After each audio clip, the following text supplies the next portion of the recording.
May katanungan na naman dito na sabi niya okay lang ba daw ang damdamin lang at hindi na ito kailangang sabihin pa? Nako, hindi sapat ang damdamin. Kailangan sabihin mo na mahal mo siya. Ops, teka lang, iba yung nasa isip mo.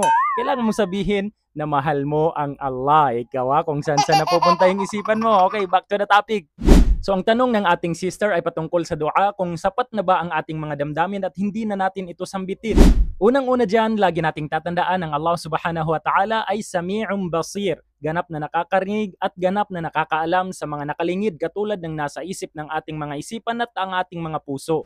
Ngunit pagdating sa pagdidikir at pagdudua, kinakailangan ang puso at isipan natin ay kaagapay ng ating mga dila sapagkat sinabi ng mahal na propeta Muhammad sallallahu alaihi wasallam, la yazalu lisanaka ratban min dhikrillah. Lagi mong panatilihin ang iyong dila na basa sa pamamagitan ng pag-alala sa Allah subhanahu wa ta'ala.